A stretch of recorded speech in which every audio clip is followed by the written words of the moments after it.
I really much, I like teaching.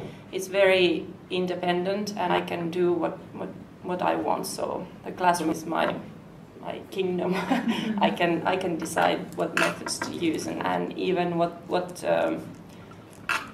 kind of tests to use, because we do them ourselves. We have a system that one teacher does the test for whole 8th graders, a physics test for 8th graders. So when we take turns, so then different points of views of different teachers are taken into consideration. And then I can teach with my methods, and I basically know, because we share the same books, so we know what we are studying, and the test will be about them. So we have the same curriculum, but different methods, perhaps.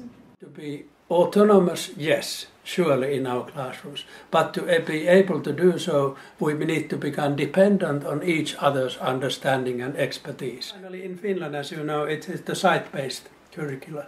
The guidelines are given that must be observed by the National Board of Education, but they are this thin.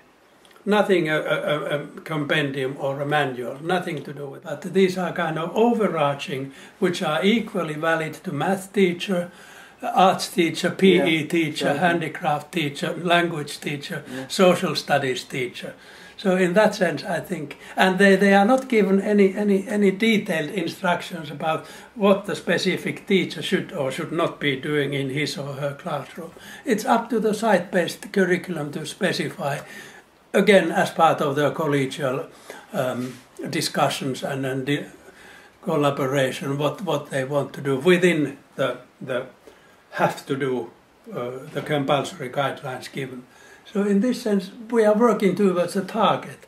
We get to choose quite a lot what we want to do. Of course, we have to follow this national curriculum, and the textbooks really help us to follow that, because we know that the people who have created the textbooks, they have paid a lot of attention to the national curriculum, and then it's easy to follow, at least because we have to have these certain topics covered during each course.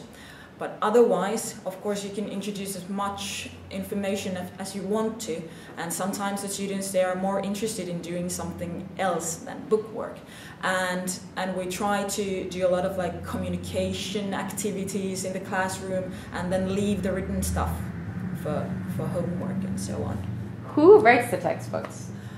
Teachers, basically. For example, Emilia, you have interviewed her. She's in this book project right now, and the textbook that we're using at upper secondary school is there's this one teacher who used to work here. Well, because obviously we in Finland tend to know that we have a lot of autonomy, but it actually feels like that as well. Like we have the autonomy to make our own tests, and we could actually choose, I mean, on the subject that you said that we still use this kind of formative way of assessment, but we could choose to do it the other, like some other way as well. Like we don't have to do that. I wouldn't have to have tests or exams for my students. But in a way, like it's up to every teacher to decide that, and most teachers still choose to do that.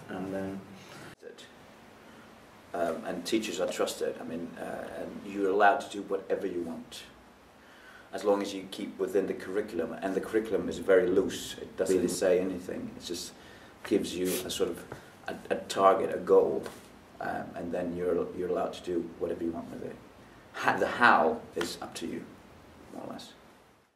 Being autonomous in my job is something that is really important for me. I couldn't do a job where somebody was watching my back all the time, or like, oh, what are you doing?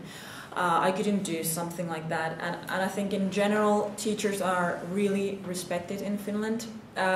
Well, the students sometimes don't respect us that much, but in the sense that being a teacher is a good job, it's a good profession, it's appreciated in society. Like whenever there are these questionnaires or these polls, like, okay, what are the most appreciated jobs in Finland? Teachers, they come up pretty high.